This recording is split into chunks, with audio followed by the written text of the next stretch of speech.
There are people that talk about a light. There are people that talk about floating above.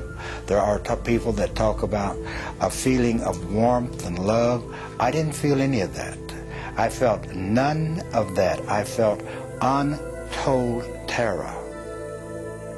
When I came to, Dr. Allen said my hair was literally standing on the end. It was an incredible experience to see that there is life beyond life. Everyday people like you and me, living their lives one minute and the next they lay dying, having never known or believed the message of salvation. They traveled from this world to one beyond, but what they found was pure terror. They returned, and these are their true stories.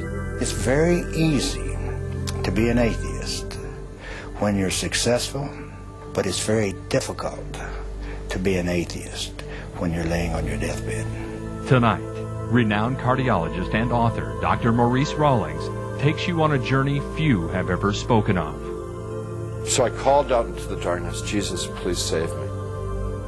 And that you could either go to heaven or you'll go to hell, and there ain't nothing else. Hear the voice of one that has heard the screams.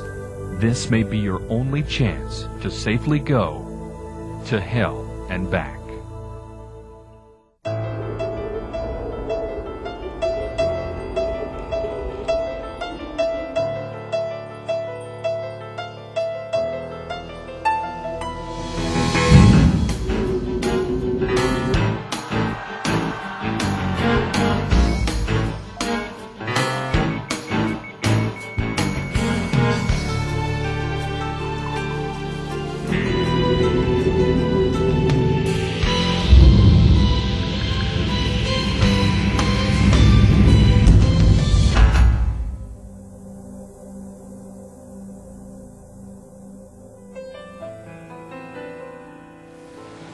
This is an experiment on life after death. All through history, man has predicted life after death. All Bibles are based on life after death, all religions. But where are they? Who's come back to show us there's life after death? But now, through modern resuscitation methods, bringing the heart back, bringing breathing back, you and I can now bring a whole population of people back to talk to us about what's on the other side of death. See what you believe in some of these cases that we're going to present. The good ones are a dime a dozen because people love to tell about this wonderful experience after I died and I came back. The hell experiences are embarrassing. It's an F on the report card, a slap in the face. But we have some cases we're going to present tonight that tell you about their own hell experiences so that you won't go where they went. Now, what all this is based upon is teaching you, which we will later in the program, how to restart the heart, restart breathing on someone who has recently clinically died. Notice that death is reversible. You have 4 minutes survival time of the brain cells without blood flow before rigor mortis sets in, true death sets in, where resurrection is required. Something man can't do. We can do resuscitation, something God has permitted us to do. And how many hell experiences have had salvation on the floor, conversion on the floor, and only remember the good experiences to report? Such was not the case in Ronald Reagan. He had his little boy with him, was going to a 7-Eleven store, and got in an argument. A bottle was broken. He became stabbed multiple times by his assailant. And then the rest of the story we're going to present to you on film. In 1972, my life was broken. I was a drug addict. I was a criminal. My family was broken. My wife had filed for divorce a couple of times. My children were afraid of me. I really couldn't hold a job. My mental state was terrible. And it was in that frame of life that I took my 6-year-old son one night and went down to a little market going inside to purchase some things. And on the way in to that market, I met a gentleman coming out the door, and an argument erupted. And before I knew it, I had just hit him, knocked him down, and he fell into a stack of bottles.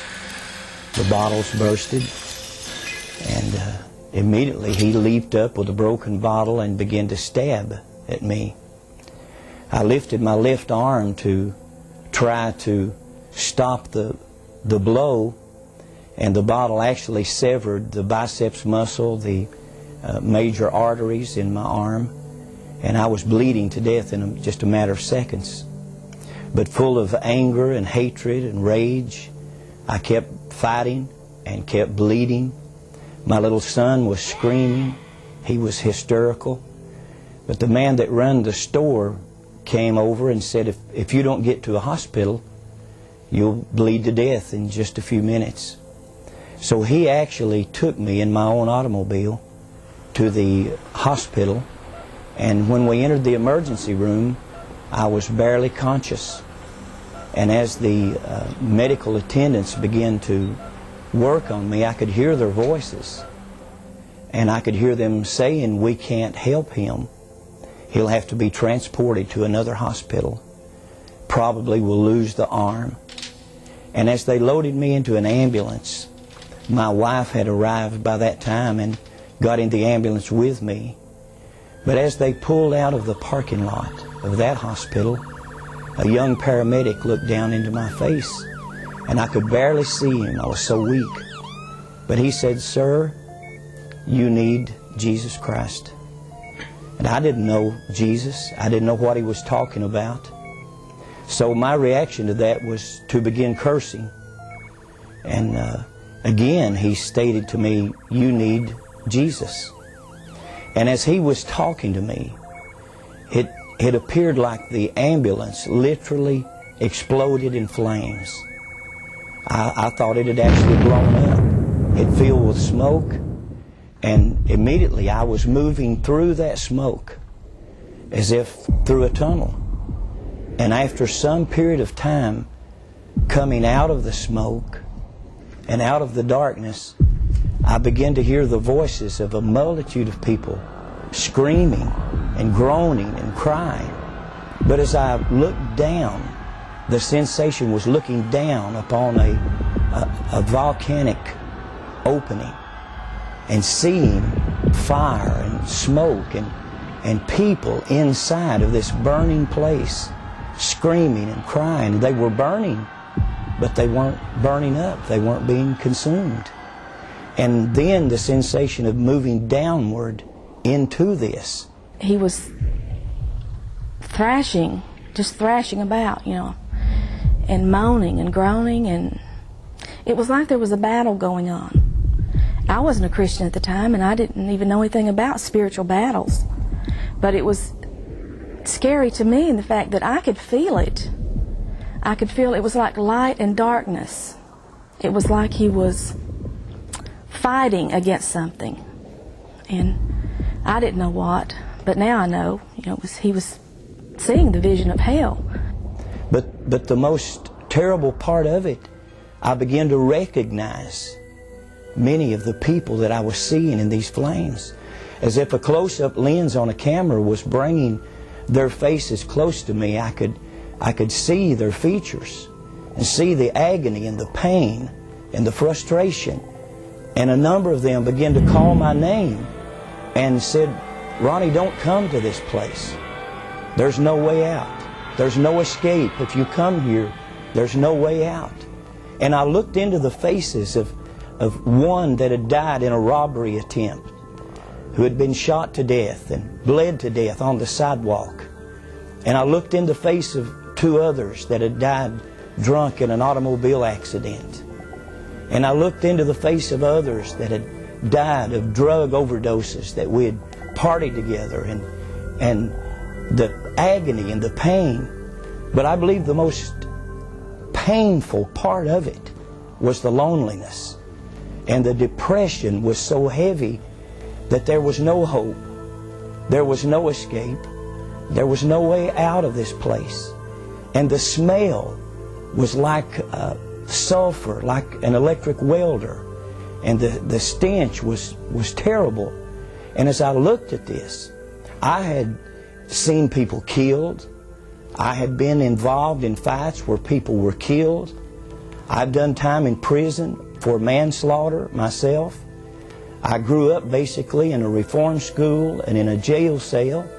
I was beat on mercifully as a child by a father that had temper problems and alcohol problems.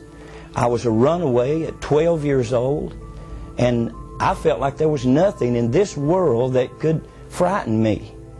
My life was wrecked, my marriage was wrecked, my health was wrecked, but now I'm seeing something that literally scares me to death because I don't understand it. And as I'm looking into this pit, this place of fire and screams and torment, I just fade out into blackness.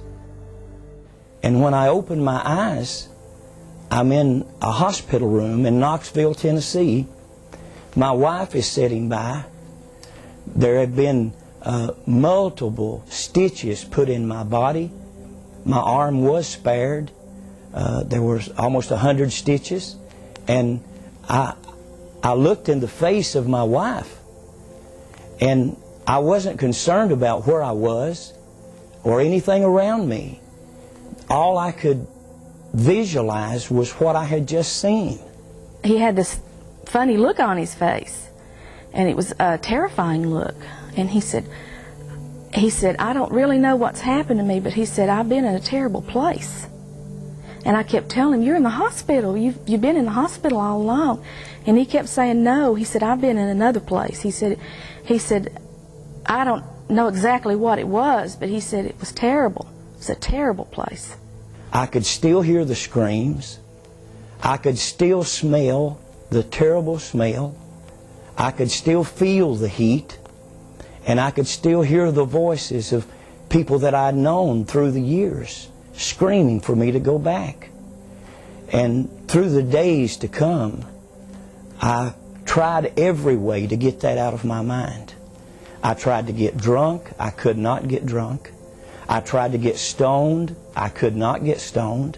I tried everything that I could to get this off my mind, and I could not. One morning, several months later, I came home to where my wife was. I'd been trying to get drunk. I couldn't. And when I walked in the house, went back to the bedroom, the light was burning. My wife was sitting up in bed, and she had a large book open on her lap. And she looked up at me, and her face was literally shining. And she said, Ronnie, tonight I accepted the Lord Jesus Christ as my Savior. And she didn't have to say a lot to me. Our life had been filled with agony. She grew up in Chicago. Her father was a bartender on the south side of Chicago. She knew nothing about God or church or religion. And the pain in her face, the wrinkles that I'd put in her face with abuse and violence and alcoholism and drug addiction, being gone for months at a time, and her and the kids not knowing where I was. Her face had changed. The wrinkles were literally gone. The smile had replaced the sorrow and agony. And she looked at me and she said, Jesus, save me tonight. And she said, would you go with me and hear about this man called Jesus? And I thought for a second, and I thought, I've tried everything else in life. Nothing has worked for me. The people that I love most of all, my wife and my children, I'm terrible to them.